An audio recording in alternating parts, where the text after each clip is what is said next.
नमस्कार, कार्यक्रम मुद्दा में आपका स्वागत है। मैं हूं आपके साथ रविंद्र सिंह। आज हम बात करेंगे भगोड़ों पर शिकंजा का। इस मुद्दे पर भगोड़े व्यापारी मेहुल चोकसी की एक विदेशी अदालत में जीत हुई है। एंटीगुआ और बाराबूडा की हाई कोर्ट बेंच ने अपने आदेश में कहा है कि 13,000 करोड़ रुपए की धोखाधड़ी के सिलसिले में भारत में वांछित हीरा कारोबारी मेहुल चोकसी को देश से बाहर नहीं भेजा जा सकता।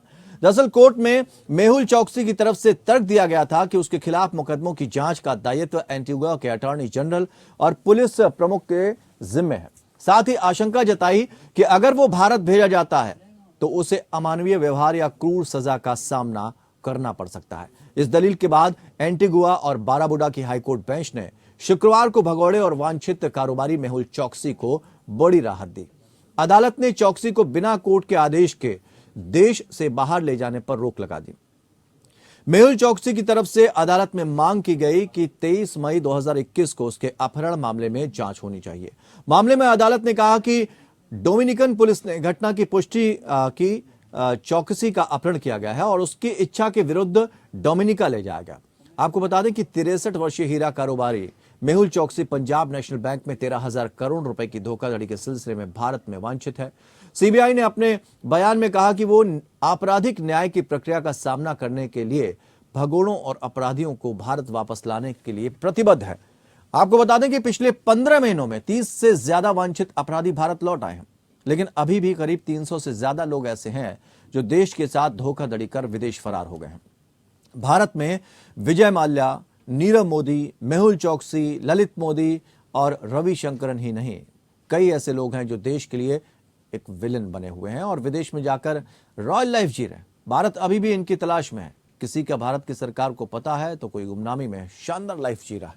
आतंकी गतिविधि के बाद भारत के फरार अपराधियों में सबसे पहला नाम दाऊद इब्राहिम का है। इसके बाद छोटा शकील, टाइगर मेमन, अनीस इब्राहिम, टाइगर हनीफ, रेशवा मेमन और समीरा जुमानी समेत कई नाम हैं जो भारत से फरार होकर विदेश में शानदार जिंदगी जी रहे हैं। साल 2002 से भारत अब तक 75 से भी कम भगोड़ों का प्रत्यर्पण कर पाया है। अभी भी 300 भगोड़ों की उसे तलाश है। हालांकि भारत की 47 देशों के साथ प्रत्यर्पण संधि और 11 देशों के साथ प्रत्यर्पण व्यवस्था है। हालांकि प्रत्यर्पण एक लंबी प्रक्रिया है जिसमें भारतीय एजेंसियों को विदेशी सरकार, विदेशी कोर्ट और जरूरत पड़ने पर इंटरपोल के साथ सामंजस्य बैठाना होता है। इस बीच भारत की जेलों की हालत भी प्रत्यर्पण में बड़ी रुकावट है। ज्यादातर जेल अपनी क्षमता से ज्यादा भरे हुए हैं। यही नहीं, हिरासत में होने वाली मौत के अलावा खराब मेडिकल सुविधाएं और गंदगी भी अक्सर मौत की वजह बन जाती हैं। यही वजह है कि भारत और यूके के बीच 1993 में हुई प्रत्यर्पण संधि के बावजूद यूके की अदालत आसानी से प्रत्यर्पण नहीं होने देती। खराब मेडिकल सुविधा के बीच भीड़भाड़ वाली जेल में किसी को रखना यूके के मानवाधिकार कानून 1988 और प्रत्यर्पण कानून 2003 के खिलाफ है। गोवा में 150 बच्चों के साथ यौन शोषण करने वाला ब्रिटिश नागरिक रेमंड वार्ले भी प्रत्यर्पण से बच रहा है क्योंकि उसका आरोप है कि गोवा की जेल की हालत उसकी जान के लिए खतरा है। इसी तरह ही विजय माल्या और नीरव मोदी ने भी भारतीय जेलों की बुरी स्थिति का हवाला देते हुए यूके की अदालत से प्रत्यर्पण रोकने की गुजारिश की। भारतीय सरकार को आर्थर रोड जेल का नवीनीकरण कराना पड़ा जिससे भारतीय जेल में अमानवीय हाल नहीं होने का यूके की अदालत को भरोसा दिलाया जा सके। इस तरह की मांग करके भगोड़े प्रत्यर्पण की प्रक्रिया में लगातार देरी करवाते हैं। इसलिए भारत को यह समझना होगा कि अकेले कूटनीति के दम पर भारत भगोड़ों के प्रत्यर्पण के रिकॉर्ड को ठीक नहीं कर पाएगा। कूटनीति विदेशी सरकार के जरिए खड़ी की गई बाधाओं को हटा तो सकती है, लेकिन उसकी विदेशी अदालत में प्रत्यर्पण की सुनवाई में बहुत छोटी भूमिका होती है। हमारा ध्यान भारतीय एजेंसी और कानून के इस लचीलेपन पर होना चाहिए जिसका फायदा उठाकर अपराधी बाहर भागने में कामयाब हो पाते हैं। तो सवाल ये उठता है कि भगोड़ों पर शिकंजा आखिर कब तक, और इन्हीं सवालों का जवाब तलाशने के लिए आज हमारे साथ 3 खास मेहमान स्टूडियो में मौजूद हैं जिनसे हम इस पूरी चर्चा को आगे बढ़ाएंगे।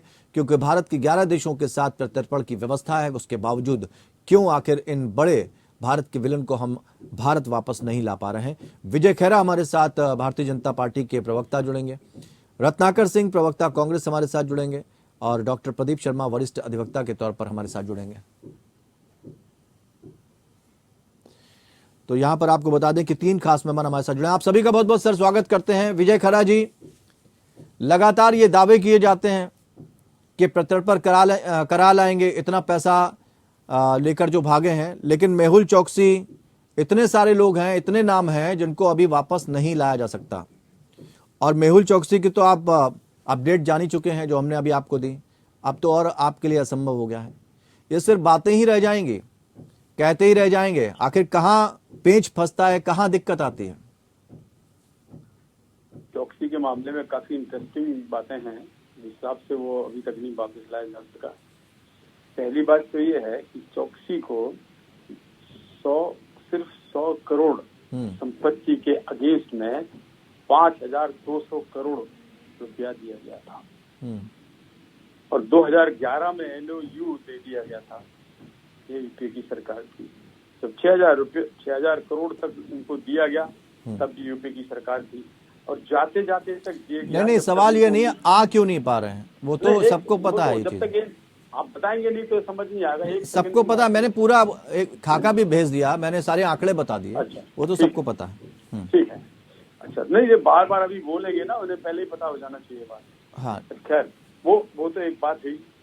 इसका मतलब वो प्रोफेशनल था और अंडर द देन गवर्नमेंट के प्रोटेक्शन में भी था। दूसरी बात कि अब पकड़ा गया है, अब क्यों नहीं आया जा रहा। अगर आप इसी पे बात सुनना चाहते हैं तो बताऊंगे।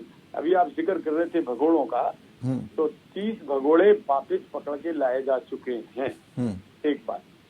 दूसरी बात, हम विजय माल्या की बात कर रहे थे, हमने 81% उससे वसूल लिया है। उससे ज्यादा की प्रॉपर्टी अभी हमारे पास है, हम 100% विजय माल्या का भी वसूल लिया जाएगा। दूसरी एक बात सुन लीजिए सीबीआई की, सरकार की। तीसरी बात, अब चौकसे का सवाल है। चौक से जब वहां गया, यहाँ से जब पकड़ा गया है, उसके पहले वो नागरिकता ले चुका था।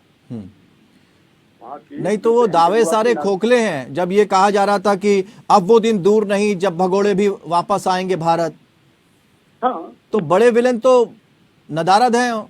ऐशगाह बनी हुई है विदेश उनके लिए। आप किसी भी देश की न्यायिक प्रक्रिया से नहीं लड़ सकते हैं। अगर उसको डोमिनिका में दूसरे कंट्री ने उठा लिया, अपहरण किया किसी भी कारण से, चाहे उसका प्लान्ड हो या अनप्लान्ड हो, तो उसका लॉ फिर लागू हो गया उस देश का जिसकी उसने नागरिकता ली है। और वो केस अब वहाँ पर चल रहा है। इसलिए हाई कोर्ट ने कहा तो ये दावे हवा ही है ना, इन दावों पर भरोसा ना किया जाए। नहीं, वो तो कंफ्यूजिंग हो जाएगा। आज कानून के हिसाब से आज कानून है, लेकिन जब राजनीतिक वादे किए जाते तो ये होता है। रत्नाकर जी क्या कहना चाहेंगे? वो तो कह रहे हैं आपके, ठीक है रत्नाकर जी, आपके कार्यकाल में भागे ये लोग, सारे मामले आपके कार्यकाल के हैं, फिर भारतीय जनता पार्टी के ऊपर ठीकरा क्यों फोड़ा जा रहा है? अगर आप रविंद्र भाई, अगर आप ही सच को ढकेंगे इस तरीके से, हमें नहीं बताने देंगे, तो फिर बाकी तो गलत। नहीं, मैं तो आपकी बात को ही रख रहा हूँ ना। मैं तो खेरा साहब, मैं तो आपकी बात को ही रख रहा हूँ। मैं उनसे यही कह रहा हूँ कि ये सारे मामले जो हैं, ज्यादातर मामले जो हैं कांग्रेस के कार्यकाल के हैं, अकेले बीजेपी के ऊपर आरोप क्यों लग रहा है? यही मैं पूछ रहा हूं उनसे। कुछ गलत पूछ रहा हूं, बताइए। माफ कीजिएगा, यही पूछ रहा हूं मैं। रत्नाकर जी। रविंद्र जी, मुझे आपकी आवाज थोड़ी सी ब्रेक होके आ रही थी, तो इसलिए प्रश्न पूरा जी, मैं वो ये कहना चाह रहा है, ज्यादातर मामले कांग्रेस के समय के हैं। कार्रवाई आपको उस वक्त करनी चाहिए, आप सोते रहे, लेकिन आप बीजेपी पर ठीकरा फोड़ रहे हैं। वो कह रहे हैं 30 से ज्यादा जो है भगोड़े आ चुके हैं भारत वापस। देखिए रविंद्र जी, अभी मैं सुन रहा था इनकी ये बातें, कह रहे हैं कि ज्यादातर मामले यूपी शासनकाल में, और कह रहे थे इतने के अगेंस्ट में इतना दिया। तो ये तो बैंकिंग प्रणाली है, बैंकिंग सिस्टम्स जो है वो बैंकों ने दिया है, कोई सरकार से पूछ करके या उससे कोई अप्रूवल लेकर तो दिया नहीं है। बैंकिंग सिस्टम है जिसके तहत उनको लोन दिया। अब वो यहाँ पे कारोबार कर रहे थे, सारी चीजें कर रहे थे, लेकिन जब इतना बड़ा आर्थिक महाघोटाला इनके शासनकाल में करके ये जब भागे, तो सरकार की जिम्मेदारी बनती थी कि इन आर्थिक महाघोटालेबाजों को पकड़ा जाए और उनको देश से बाहर नहीं जाने दिया जाए। लेकिन सरकार ने ऐसा नहीं किया। नहीं, देखिए रत्नाकर जी, एक बात समझिए, एक बात समझिए रविंद्र जी। हाँ, मैं आपकी बात, जितने भी, ठीक है, मैं एक बात मैं समझना चाहूंगा, वो हमारे दर्शक भी समझना चाहेंगे। प्रत्यर्पण संधियों की जब बात आती है, ज्यादा लंबे समय तक आपकी सरकार रही, उस वक्त ऐसे काम क्यों नहीं किए गए या उन पे गंभीरता क्यों नहीं दिखाई गई जो आज इस तरह की दिक्कतें आ रही हैं? और जो बाद में सरकार आई है 2014 के बाद, सारी उम्मीदें आप उसी से लगाकर बैठ जाएं, ये भी तो ठीक नहीं है। तभी जो है हमारे समय में इस तरह के आर्थिक घोटाला करके बाहर भागने हम देते नहीं थे और हम उस पर कार्रवाई करते थे। लेकिन आज जो इतने सब जो भी बिजनेसमैन थे जो यहाँ से घोटाला करके भागे, आप देख लीजिए, ये मैक्सिमम सारे जो है गुजरात से बिलोंग करते हैं। ये और फिर पर्सनल टिप्पणी आ गई। नहीं देखिए मैं आपसे रिक्वेस्ट करूंगा, सुनिए, करना पड़ेगा ना नहीं यहाँ नहीं पे। मैं आपसे मेहुल रिक्वेस्ट करूंगा, चौकसी, मेहुल कानून जो चौकसी, है वो कानून हाँ, क्या, ये कानून सारे मतलब लोग न्याय इस आधार नहीं। पर मिलना चाहिए कि कितने लोग कहाँ के हैं। रत्नाकर जी नहीं, ऐसी बातें तो नहीं करनी चाहिए ना, ये गलत चीज है, ये तो फिर पर्सनल अटैक हो जाता मेहुल है। चौकसी को मेहुल भाई करके संबोधित करते हैं और सम्मान देते हैं, तो आपको कहीं नहीं लगता कि दाल में काला है? अरे जब तो फिर हम ललित ये भी मोदी- सवाल पूछ सुनिए, सकते हैं। सुनिए सुनिए सुनिए, हाँ। जब ललित मोदी राहुल गांधी के ऊपर वीडियो बनाकर टीका टिप्पणी करता है और राजनीतिक इंटरफेयर करता है और राहुल गांधी को बदनाम करने की कोशिश अरे तो करता है, आपके बड़े क्यों नेता नहीं ने वो ओसामा बिन प्रधानमंत्री लादेन को बदनाम क्या करता है? कहकर पुकारा क्यों नहीं था? भारतीय जनता पार्टी को करता है? अरे इसलिए आपके नहीं नेता ने, करता है। आपके बड़े नेता ने ओसामा बिन लादेन को तो जी कहकर पुकार दिया, आपको याद है कि नहीं? सुनिए सुनिए, सुन लीजिए, आज सबसे बड़ी चीज ये है कि इतने बड़े आर्थिक नहीं सवाल ये नहीं है ना, देखिए रत्नाकर जी, सवाल ये मेरी नहीं है बात कि पूरी होने किसने, देंगे रविंद्र जी, मेरी बातें पूरी होने दीजिए जी मेरी बात प्लीज रिक्वेस्ट करूंगा कि मैं अपनी बातें जो रखना चाहता हूं वो जनता तक जाए। जी आज ललित मोदी क्यों राहुल गांधी के ऊपर वीडियो बनाकर टीका टिप्पणी कर रहे हैं? प्रश्न ये है ना कि आपको नहीं, राहुल सवाल ये गांधी नहीं से है, क्यों चिढ़ है? सवाल और ये, आपको सवाल ये भारतीय नहीं है ना, जनता पार्टी, सवाल ये नहीं है, देखिए भटकाइए मत, सवाल ये नहीं है, सवाल ये है कि आपने गुजरात को इंडिकेट कर दिया। भाई अपराधी तो कोई भी हो सकता है, गुजरात क्या, बिहार क्या, जो अपराधी है उसको दोषी मानिए, उसको पकड़िए। ज्यादातर जो आर्थिक महाघोटालेबाज जो है वो सारे गुजरात से बिलोंग करते हैं मैक्सिमम, और उनको क्यों भगाया गया? उनको क्यों नहीं रोका गया? सरकार ने क्यों नहीं एक्शन अच्छा लिया? बोफोर्स को बस उसमें, ये उठता है। ठीक है और एक दूसरी मिनट, चीज- ठीक है, आ रहे हैं एक बार। दूसरी चीज, हाँ आपने देखा तमाम घोटाले होते हैं, एबीजी घोटाला होता है, सब सारे घोटाले होते हैं, सब तो गुजरात से बिलोंग करते हैं। और जब प्रधानमंत्री जी मेहुल भाई करके संबोधित करते हैं घोटालेबाजों को, आप समझ सकते हैं। जब एक भगोड़ा ललित मोदी राहुल गांधी के ऊपर टिप्पणी करता है, आप समझ सकते हैं। अब राहुल गांधी की टिप्पणी से परेशान है आप, हम यहाँ न्याय की बात कर रहे हैं, हम न्यायिक प्रक्रिया की बात कर रहे हैं, हम प्रत्यर्पण संधि की बात कर रहे हैं, कौन किस पर प्रहार करता है, ना तो आप कम है ना वो कम है। खैर मैं प्रदीप जी आपके पास आना चाहूंगा, डॉक्टर प्रदीप शर्मा हमारे साथ वरिष्ठ अधिवक्ता हैं सुप्रीम कोर्ट के। सर मैं ये समझना चाहूंगा, क्योंकि प्रत्यर्पण को लेकर बात चलती रहती है, तो यूके में सबसे ज्यादा भगोड़े हैं, करीब 17 केसेस हैं ऐसे जो वहां पर अटके हुए हैं। किस तरह की प्रत्यर्पण संधि यूके के साथ है जिससे कि भगोड़ों को वहां रहकर बचने में मदद मिल जाती है और सरकारों के सामने दिक्कत आ जाती है? रविंद्र जी, सबसे पहले तो मैं आपको ये बताऊंगा कि जो एक्स्ट्राडिशन है जी इतना इजी प्रोसेस नहीं है जी, इसमें इंटरनेशनल लेवल की इन्वॉल्वमेंट होती है, 2 कंट्रीज की होती है। जहां तक यूके की बात करें तो यूके से जब एक्स्ट्राडिशन करें तो हमें 2-3 चीजें जानने की जरूरत है कि कैटेगरी 2 डिफरेंट कैटेगरीज होती है। तो जो सो फार एज ये मेहुल चौकसी का विषय है, और इसमें हम बात कर रहे हैं इसके एक्स्ट्राडिशन की, तो ये कैटेगरी 2 टेरिटरीज में आता है जी ये वाला केस। और पार्ट 2 इसमें टेरिटरीज में, पार्ट 2 में 2003 का एक एक्ट है एक्स्ट्राडिशन का, इंटरनेशनल एक्ट होता है, उसके अंदर ही पार्ट 2 में आते हैं जी। ये किन किन चीजों पे अप्लाई करता है? ये ऐसी टेरिटरीज पे अप्लाई करता है with whom UK has formal arrangement, जिनके साथ यूके का जैसे बरबुडा हो गया, एंटीगुआ हो गया, ये सब कुछ। और इसमें क्या है कि यूरोपियन कन्वेंशन ऑफ एक्स्ट्राडिशन, एक यूरोपियन कन्वेंशन है, उसमें एक्स्ट्राडिशन की प्रक्रिया है जिसको पालन करना होता है। और इसमें पर्टिकुलरली जब इंडिया की बात आती है तो कॉमनवेल्थ स्कीम होती है जिसे हम बाइलेटरल ट्रीटी बोलते हैं, इसके थ्रू हमें ये करना पड़ता है। अब मैं आपको एक प्रोसेस समझाना चाहूंगा कि कैसे, क्यों डिफिकल्ट है किसी वही, भी, मतलब थोड़ा सा सरकारों के सामने क्या चुनौतियां आ जाती हैं? जी वहीं पे मैं आऊंगा जी। एक्चुअली जो इसका प्रोसेस है बिटवीन 2 कंट्रीज, उनके साथ सबसे पहला तो आपकी एक्स्ट्राडिशन ट्रीटी होनी चाहिए 2 कंट्रीज के बीच में। अब सपोज कीजिए जैसे आज का एग्जांपल अगर हम लें मेहुल चौकसी का, तो प्रोसेस क्या है, कैसे करना होता है, ये जानना भी बहुत जरूरी है। सबसे पहले ये वांटेड है इंडिया में, ठीक है, ये फ्ली कर गए, भाग गए दूसरे देश के अंदर, वहां जाके किसी भी तरीके से, चाहे वो नागरिक बन गए या अदरवाइज भी जाएंगे, तो भी क्या होगा जी, कोर्ट के सामने जो इन्वेस्टिगेटिंग एजेंसी है, जैसे इस केस में हमारी सेंट्रल ब्यूरो ऑफ इन्वेस्टिगेशन है, सीबीआई, वो मजिस्ट्रेट के सामने दस्तावेज पेश करेगी कि इस तरह से इन्होंने इतना बड़ा घोटाला किया है और ये वांटेड है। जब ये वांटेड हो गए तो प्रोसीजर क्या होगा कि जो मजिस्ट्रेट हैं जिनके सामने इन्होंने रिपोर्ट रखी, वो रिक्वेस्ट भेजेंगे विद रेलेवेंट एविडेंस के साथ जी, और एक ओपन डेटेड अरेस्ट वारंट निकालेंगे जी, ओपन डेटेड अरेस्ट वारंट निकलेगा ठीक, और रिक्वेस्ट करेंगे थ्रू डिप्लोमेटिक चैनल। जैसे हमारे जो एम्बेसडर है यूके में, उनके थ्रू ये मिनिस्ट्री ऑफ एक्सटर्नल अफेयर्स के थ्रू ये प्रोसेस होगा जी, वहां पर जाकर उनको रिक्वेस्ट करेंगे कि ये आदमी वांटेड है वहां पर और उसके खिलाफ इतने संगीन ये एविडेंस है। मतलब मेयर एलिगेशन काफी नहीं होता इसके अंदर, उसके अंदर आपको एविडेंस देने होते हैं। तो थ्रू डिप्लोमेटिक चैनल वो जो सारे एविडेंसेस दूसरी कंट्रीज के बाहर जा रहे जाते हैं और फिर ये उस पर्टिकुलर कंट्री के इंक्वायरी मजिस्ट्रेट, मतलब जो मजिस्ट्रेट वहां पर डील करेगा इसको, उसके सामने रखे जाते हैं और उसके बाद ये प्रोसेस प्रक्रिया शुरू होती है। मजिस्ट्रेट वहां पर ऑर्डर करता है कि वेदर इस आदमी की जिसके बारे में ये रिक्वेस्ट आई है कि वो वाकई में ही मतलब भेजा जाना चाहिए, नहीं भेजाना चाहिए। तो प्रोसेस बहुत लंबा और बहुत कठिन है।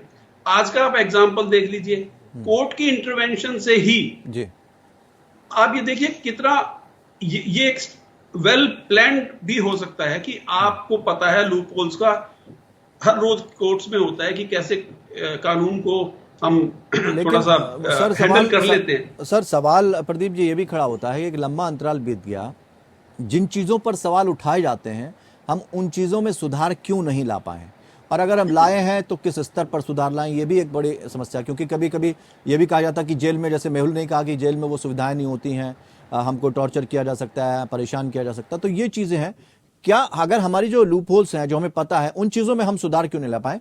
आखिर भगोड़ों पर शिकंजा कब? कहा जा रहा तमाम दावे कि ये कर देंगे वो कर देंगे, नतीजा ढाक के तीन पात। आप जिन लोगों को पकड़ कर लाए हैं उनमें कितना दम है और क्या कुछ हासिल हो सका है? हालांकि सत्ता पक्ष दावा कर रहा है। इन्हीं सवालों के हम जवाब तलाश रहे हैं। विजय खैरा जी आपके पास आना चाहेंगे और ये समझना चाहेंगे कि अगर कोई व्यक्ति ये कह रहा है, मेहुल चौकसी का केस हम जानना चाहते हैं, वो कहता रहा, वीडियो जारी हुआ, एक इंटरव्यू में कहा कि हम सारे पैसा वापस कर देंगे, हमें आने दिया जाए, उसके बाद भी इस पर सियासत होती रही। अगर जिसे भगोड़ा साबित किया जा रहा है और वो ये कह रहा है कि हम आकर सारा पैसा हम वापस कर देंगे, हमें काम करने दिया जाए, उसके बाद भी वो उसको भगोड़ा साबित कर दिया जाए, उसके खिलाफ कार्रवाई जारी रहे, तो फिर कोई व्यक्ति कैसे अपना बचाव करेगा और कैसे पैसा वापस करेगा? नहीं, सियासत क्यों? ये उसका कहना था, इसमें कोई प्रमाण नहीं थे, ना उसके लौटाने के और ना उसने अपना तरीका बताया था किस तरह से वो उसको पेमेंट रीपेमेंट करेगा, क्या उसकी व्यवस्थाएं हैं। ठीक है, ये सब उसने नहीं बताया, क्योंकि जो उसकी फ्लैट प्रॉपर्टी थी वो तो 100 करोड़ थी, वो 2012 में जो रखवा ली गई थी, तो वो तो उससे तो कुछ हो नहीं सकता था, पहले कारण। दूसरी बात यह है कि वो आता कि नहीं आता, खाली हमसे बात करके उससे के लिए सेटिस्फेक्शन नहीं हुआ वो पूरा। जो कानूनी रिक्वायरमेंट होते होंगे या जो सरकार को जो आवश्यकताएं होती होंगी, क्योंकि वो मैं इस समय नहीं बता पाऊंगा क्या क्या उसके अंदर के इंटरनल रीजंस रहे होंगे, जो लगा होगा कि ये धोखा दे रहा है, ठीक है, संतुष्टि नहीं हुई होगी। ठीक है, तो ये बात अगर हम आपकी मान लेते हैं, ये बात अपराधी, ठीक बात है, ये बात हम आपकी अगर मान लेते हैं, तो जो कमियां और जो लूप होल्स पिछली सरकारों में थे, 2014 के बाद से 2023 आ गया, वो लूप होल्स अभी तक बरकरार हैं, उन पर काम नहीं हो पाया है। तो आप दोनों तो फिर एक ही तराजू में बैठे हुए हैं, एक ही पाले में बैठे हैं? नहीं, हमारे पे तो सारा काम हो ही गया है। आप किसी के दूसरे देश की अदालत में इंटरफेयर नहीं कर सकते हैं। जैसे अभी बोल रहे थे कानूनविद जो बैठे थे शर्मा जी, वो ठीक बोल रहे थे कि अगर उसने चाहे चालाकी से, चाहे वकील से मदद लेके, चाहे कोई तरीके से अपने आप को चाहे अपहरण करवाया हो या बाकी डोमिनिका कंट्री ने कर लिया हो, मतलब साफ है कि सियासी दावों का कि हम ये कर देंगे वो कर देंगे, उनका हकीकत से कोई लेना देना नहीं। नहीं, हमारा अपनी ड्यूटी पूरी है, हमारी ड्यूटी में कोई कमी है तो बताइए। CBI has done the best. Ratnakar ji, इस समय भी इन्होंने सीबीआई का दावा किया पूरे था। वर्ल्ड में पूरे इन्होंने कंट्री दावा में किया था हिंदुस्तानी एजेंसीज हाँ। का नाम है। ठीक है दाऊद विजय जी, इब्राहिम को रत्नाकर जी से ले लें, समय कम है, फिर मुझे प्रदीप जी के पास जाना। जी, इन्होंने ये भारतीय जनता पार्टी है, झूठ का पुलिंदा है, दावे तो बड़े बड़े करते हैं और हकीकत में कुछ होता नहीं। इन्होंने दावा किया था कि दाऊद इब्राहिम जो है उसको पकड़ कर लाएंगे, हमारी सरकार बनेगी, 100 दिन के अंदर दाऊद इब्राहिम को पकड़। अभी भी कर रहे हैं मदद आप पाकिस्तान से मिलके? नहीं, हम मदद अभी भी कर रहे हैं आप? दुनिया जानती यही है तो है, दाऊद की यही मदद तो है। कौन कर रहा है, आप जब पाकिस्तान विपक्ष की सवाल मदद कौन कर पूछेगा रहा है? तो भैया आप उस आप पे छोड़ दो पाकिस्तान मदद पर करना। होने का आरोप लगा देंगे, अपनी नाकामियों का ठीकरा हमारे ऊपर फोड़ने की कोशिश आपने करेंगे। भगाया आप है, कितना झूठ आपने बोलेंगे? लुटवाया आप माल है झूठ देश बोलकर का, जनता से आप आपने उनको लिए पाकिस्तान जाते से हाथ हैं, मिला लेकिन रखा अपनी है, जिम्मेदारियों आप का खुद से निर्वहन पाकिस्तान से करते हैं। शिकायत आप करने जाते हैं बिल्कुल नहीं, भारत आप निर्वहन करते हैं। देश के वहीं पे खिलाफ दाऊद आप इब्राहिम पहुंच की जाते हैं। एक मिनट रत्नाकर जी, आती है रत्नाकर और- जी, रत्नाकर जी, विजय खैरा जी एक बात पूछना चाहेंगे कि जेटली जी का भी नाम लिया था, हालांकि उनके बारे में ज्यादा बात नहीं करनी, लेकिन जेटली जी का भी नाम किसी भगोड़े ने लिया था, तो क्या मान लिया जाए अगर आप विपक्षी दल पर इस तरह के आरोप लग रहे हैं? जेटली माने नाम लिया था ना, किसी भगोड़े ने ही नाम लिया था कि हम उनसे मिलकर आए हैं। की बात कर रहे हैं विजय माल्या ने नाम लिया था। क्या? आप अरुण जेटली जी की बात कर रहे हैं? जी मैं पूछ रहा हूं। जी अगर विजय भाई, माल्या किसी ने- का नाम ले देने से कोई व्यक्ति दोषी थोड़ी ना हो जाता है ना, ये मैं कहना कह रहा चाहिए। हूं, मैं कब कह रहा हूं? ये तो मैंने विपक्षी नहीं कहा। दल जो है वो पाकिस्तान से मिल गए हैं, विपक्षी दलों ने नहीं, ये नहीं कर दिया, तो इस तरह की मैं चीजें कह भी रहा तो हूं, ठीक नहीं लगती हैं। पाकिस्तान से आप हाथ मिलाते हैं, उसको बेहतर बताते हैं, तो फिर ये कहा जाएगा कि मैं कह रहा हूं, पाकिस्तान और दाऊद को पाकिस्तान भगाया भी में, आपने था। विजय खैरा जी, पाकिस्तान में भगाया। प्रोटोकॉल तोड़ के कौन गया?